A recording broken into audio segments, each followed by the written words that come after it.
Voice of the Sea, learning from experts across the ocean. In this episode, we're learning about the different types of algae and invertebrates that live in the intertidal environment in Hawaii. We're talking with Joanna Philippoff from the UH College of Education's Curriculum Research and Development Group to learn about how teachers and students are working with researchers to monitor changes in Hawaii's intertidal environment throughout the state in a project called OPIHI, which stands for Our Project in Hawaii's Intertidal.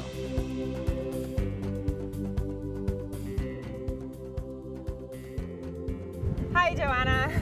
Hi, Kanisa. So the intertidal is the area between high and low tides. In Hawaii, it's about 1 meter. The intertidal is along the coast. Every coastline has an intertidal, but we focus on the rocky intertidal area. And what is it that you're trying to observe? So we mostly focus on limu, or algae. It's really culturally important in Hawaii.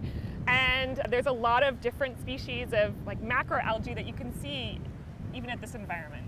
A lot of things that can rub against my skin will cause me reactions, and so I wear gloves and I wear pants and long sleeves. We're both wearing shoes that allow us to walk around safely, so these have felt on the bottom.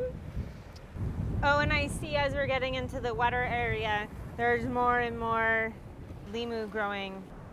Ooh, there's a cone snail in there too. So cone snails, you see the end of it? Yeah. It's actually one of the things that we have to just be a little bit careful about when you're exploring this environment. And they're triangular shells. They're predatory.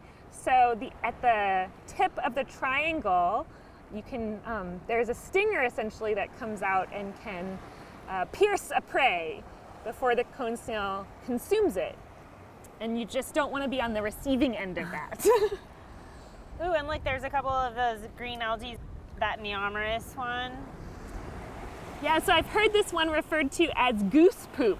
And when I started looking in this environment, I actually didn't think that was an algae. I thought it was some sort of worm, but that's a green algae.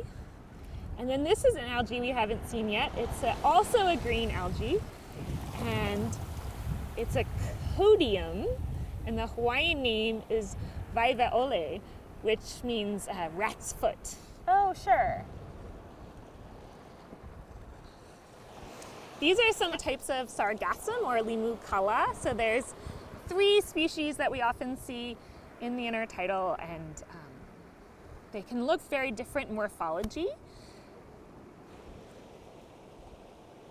This is a type of green algae called Dictyota. It's a bubble algae. Oh, it's really pretty. There's a couple species. This one's solid inside. One of the things that we see down here, like this right here, is a blue-green algae. And can you feel that and tell me what it feels like? Oh, it's kind of soft and squishy and a little bit slimy. Yeah, so I've heard this one referred to as greasy, dirty hair. But this is a blue-green algae, so if you look underneath a microscope, you can tell that it looks a little different. So these are all macroalgae, and blue-green's actually a bacteria. How can a bacteria be so big that I can see it like that? So it's gone. Macroalgae will branch, whereas these are chains of cells connected together, but there's not going to be any branching. Here's a sea cucumber. Organisms that are in this environment tend to be cryptic, some of them, and hard to see. So this one is a sea cucumber called Holothuria atra. Oh, he's all covered in sand. And he's totally covered in sand. I'm picking them up really gently.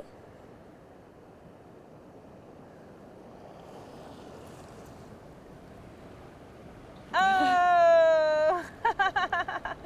So of course you're not going to want to stick your hand in crevices, and there's definitely a couple of things like crabs and certain types of snails that you want to avoid. But a lot of things are used to being exposed for short periods of time. I feel pretty comfortable holding this guy and putting him back, and he'll be okay. Sea cucumbers are detritivores, so they're going to feed in this environment, kind of picking up things that are on the ground, and when it moves through their gut, they sort of are cleansing those little bits of algae and dead things that have some organic matter. And then they have this really interesting poop that I don't think we can see in here, but it often looks like trails of sand. So it's kind of cleaning the environment as it moves along.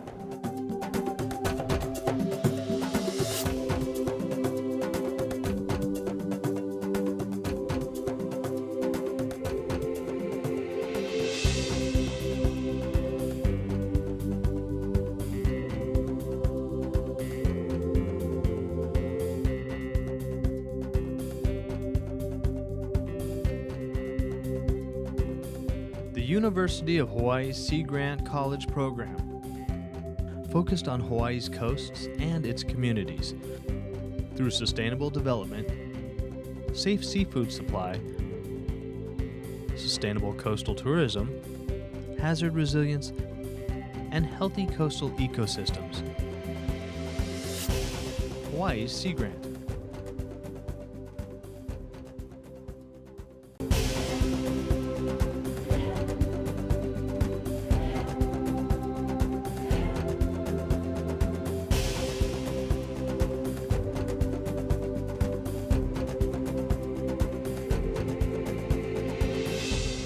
The intertidal is divided up into different zones. These are in the high intertidal, or the splash zone, that's only going to be covered by water or get wet when the tide is really high. Okay. Whereas the stuff that we'll look on a little bit later is going to be mostly covered with water the whole time. So these are a type of snail called neurites, and the Hawaiian name is papipi. They're clustered here kind of under a little bit of an overhang that'll protect them a little bit from the sunlight and allow them to retain moisture. So they're actually able to move and gather together? Yeah, so they definitely, a lot of things in the intertidal move around, some slower than others, so neurites do move. At Diamond Head, there's sort of a snail zone here. We have a lot of neurites that are obvious, and then around here we actually have a type of snail called a vermetid. Right around here there's actually a lot of vermetids, and they have these little holes that kind of make this area very dark. And so this is, at this area, it's kind of in the middle of the intertidal zone. The algae in this zone, the genus, the scientific genus is Pedaina, and the Hawaiian name means ear, or papeiao, so Limu papeiao. It's a calcified algae. These white rings are actually calcifications. So calcified algae is going to be really gritty, so not eaten. And this is a brown algae. There's three main classifications of algae: red, green, and brown. These two species right here are mostly brown. So they are brown algae. And it's important when you're learning them because you want to know where to look in the book. And this one is a turbinaria. It's kind of really hard brown algae. Yeah, so this one, these turbinaria are really high up in the intertidal. There's a lot more in the lower area. Here we have some really nice turbinaria. And this one is you can kind of tell, it looks like the feather ceremonial sticks that Hawaiians used with royalty. And so kahili. And I know in some places, like in Tahiti, when we talk to scientists there, that it's overgrowing their reefs. But it is edible by fish and people? It's edible by people. It's very crunchy. I think to me it tastes sort of like an Asian pear. It's very watery, but like a nice crunch. And so both the Pedaina and the turbinaria, those are browns. And you said there's other colors that we can look for. Yeah, so I noticed a green one over here, and it's super bright. Here's a green. Oh yeah. In biology, there's exceptions to every rule. But brown algae tends to be brown, and green algae tends to be green. So this is a green algae. It's also calcified, and it's called Halimeda. So they look like kind of like little discs. And these are also really common deeper in water, and they contribute a lot to sand on shore. Yeah. There's a lot of different species. So when I say Halimeda, it actually covers a lot of different species that look like this. So a different species would be found deeper. But with teachers and students, we tend to just go down to the genus rather than species when we're talking about scientific names, because some of these are really hard to ID if you're not looking at a microscope. And so then how does the information that you're collecting tell you about this area over time if you're not able to go as deep in your identifications? We can show how things are changing on a community level. I wasn't sure if we were gonna like really see these habitat changes, but we have. Like in the last year, some of the sites that we've gone to are really different than they were 10 years ago. For instance, on this site, there's an algae called Spiridia that's kind of fuzzy, and we really didn't see it 10 years ago when we came out here. So either we weren't recognizing it and IDing it, or it's just changed over time. I think part of the way that you assess health is looking at change over time. So if you haven't looked at an environment, you don't know what healthy is. You need that baseline. So the OPIHI studies 10 years ago, we have some of that baseline for what things looked like, and we can now say, okay, we think they've changed. So we're looking at the biology, and the biology is based on chemical and physical factors. And so when something is different in the biology, what is driving that? And we're trying to start answering those questions about what's driving changes in biology with some of the projects that we have going on. Now that we have undergraduates that are also partaking in the project, they're collecting some more of that nutrient data. So looking at different types of algae and isotopes to look at the influences that maybe groundwater or runoff is having on the community. And so why would you be concerned with different nutrients and the type of algae that are growing? Some algae respond more to higher nutrients and will grow faster. And where do the nutrients come from? So nutrients, they can come from a lot of different places. So fertilizer, for instance, and runoff, and also groundwater, so cesspools. So in Hawaii, we have a lot of people that are still using cesspools, and those nutrients will seep into our groundwater and then come out at the shoreline. So a project like OPIHI, that's citizen science, gets a lot of hands and eyes looking at this stuff, and you're able to collect data a lot faster than an individual scientist would be able to. Sure, because you can only come out here on a low tide, and the low tide only lasts for so long, and there's only so many low tides during the day. If a really good low tide is coming up, you can have like 10 field trips going on to different sites all over the place, whereas a scientist can just go to one place.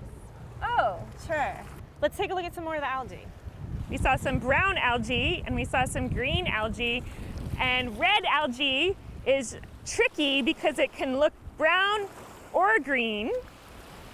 For instance, this looks green, but it's shaded, so it's... what a tricky guy. So this algae is called Laurencia, and it's actually a red algae. No way. And that you can tell. It looks green, Joanna. It does look green. So red algae can be a little tricky, but you can see that it's bright green on the surface, and then deeper, it's a darker green. So brown algae tend to be the same color brown from the tip to the holdfast. And green algae also tend to be the same, but red algae often have this shading going on. So that's a trick for talking about red algae. And of course, some red algae is red, but red algae can be red, brown, green, purple, all different colors. So here's a type of brown.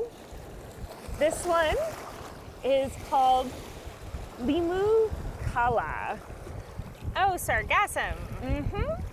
So this one is, the scientific name is Sargassum aquifolium, and the Hawaiian name is Limu kala, and it's used in Hawaiian ceremonies of forgiveness. Every organism's name tells a story.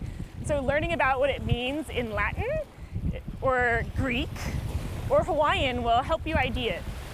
And probably help you to remember it too. Yeah. Well, I love this environment because I don't get to swim very much because I'm allergic to all kinds of things, and I love the ocean. So this gets me involved in the ocean with my science eyes. And this really changed my perspective of what I wanted to do with my life. I love science, but this project made me realize I love teaching about science even more.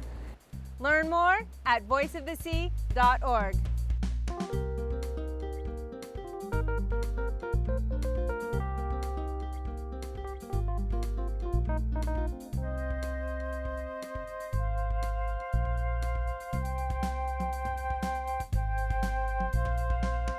The Curriculum Research and Development Group in the College of Education at the University of Hawaii at Manoa. CRDG's training roots go back over 40 years. Through professional development programs, curriculum workshops, research on teaching methodology, individualized school and district training, and so much more. The Curriculum Research and Development Group, improving schools, improving education. CRDG.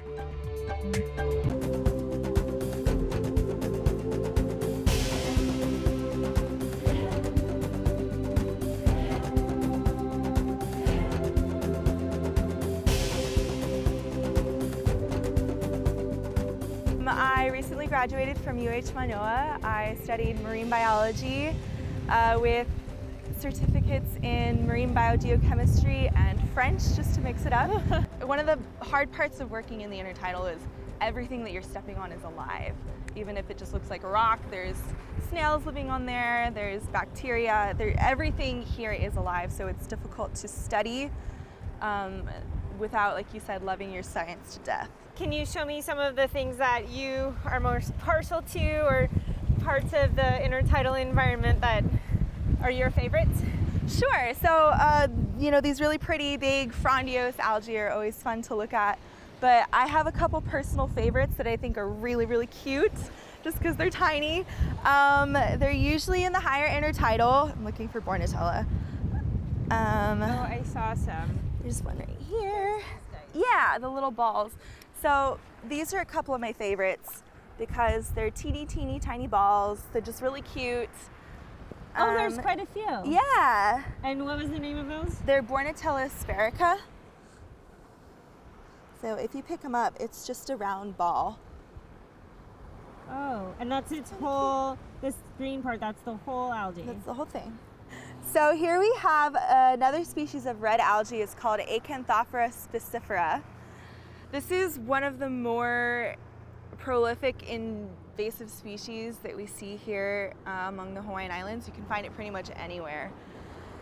It's easily identified by these whorls of spines that go spirally around the branch. It also reproduces by fragmentation, so any little piece that breaks off can float away and replant and grow an entire new organism. In this bucket, we've picked a couple of the common organisms that you can see. This is called Dasia. So it's kind of fluffy, and when you put it in the water, it shimmers a little bit. It's a little bit iridescent. And that's a red alga. Yes, it is. Yes, it is. It usually looks just like that. It's usually a light pinkish color, and it shimmers like nice white and. Ooh, it's soft. Yeah, it's soft and fluffy. Oh wow, it's gorgeous. Mm-hmm. So that's one of the ones you can see around. This is called Dictyota samvichensis. It also shimmers underwater, so when you take it out, you don't see that as much. It looks just like a normal brown, nondescript color. When you put it back in the water, it may Oh yeah, I can see shimmer a little kind bit of blue. Yeah. This Dictyota can be distinguished from a very similar species that you also see commonly in the intertidal, which is called Dictyota acutuloba, because acutuloba doesn't shimmer and it has very twisty, spirally branches. So that's one easy way to tell those two apart. Here we have Amansia glomerata. It's usually a dark red, a really rich dark red. This one's bleached a little bit. And you almost always see it in these nice rosette clumps. They can get pretty big as well. They're usually attached to a hard substrate, and that's another red alga as well. And this is one that lives sort of lower in the intertidal. Mm-hmm, yeah. And deeper water. Yes. This is a green alga called Microdictyon. If you look really closely, you'll see that it forms these really nice, very fine mesh nets. And you can usually see if you hold it up to the sun. They're always in these nice crunchy plates. So that's Microdictyon. So I learned recently this can be invasive in a lot of areas, and I didn't know that. I'd always been excited to see it. Yeah. I know some of the other species that are native here, the green algae like the caulerpa, cause a big problem in the Mediterranean because species that are brought in from somewhere else sometimes do a lot better in a brand new environment. So they can tend to take over. Yeah. And this is one of those blue-green algae. Yes. So if you look at it, it's dark brown. So you wouldn't necessarily know that it's a blue-green algae. It's actually a bacteria, so we call it cyanobacteria. It's a functional group. When you see it in the water, it will look like this coarse, frizzy hair, almost like, reminds me of the hair of the troll dolls from the 90s. Yeah, but it's almost always dark brown or black, and it's epiphytic usually, so that means that it can grow on top of a lot of other algae. So you won't always see it standing on its own, just attached to the bottom. Can you tell me about your experience working on OPIHI as one of the undergraduate interns and what that has been like? So it was really rewarding to get to go out into the field with those students on their field trips and see them light up and learn new things and learn new names that they'd never known before. And it's just really great to kind of ignite a spark in a young student. So it's really wonderful to be a part of that as an intern in OPIHI, especially just being so young as an undergraduate. You don't really know what you're doing. You're trying to figure it out. And that really, really helped me. OPIHI was the best experience I had in my undergraduate career. So, oh, wow. Yeah, it was the best thing that I did, that I could have done.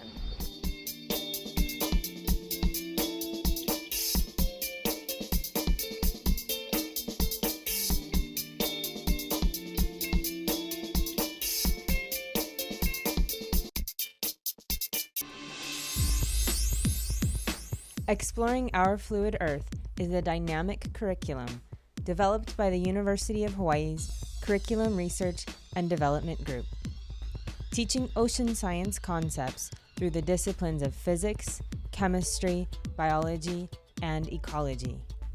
Exploring Our Fluid Earth is now available freely online. Find out more at exploringourfluidearth.org. The University of Hawaii Sea Grant College Program, helping coastal communities of Hawaii and the Pacific through research, education, and outreach. Serving the community, from elementary to graduate students. Hawaii Sea Grant. COSI Island Earth is working to establish new avenues for connecting research scientists with educators and communities. COSI Island Earth is working to enhance the science and ocean literacy of our island residents and visitors. COSI Island Earth is working to connect scientific research, traditional knowledge, and ocean policy.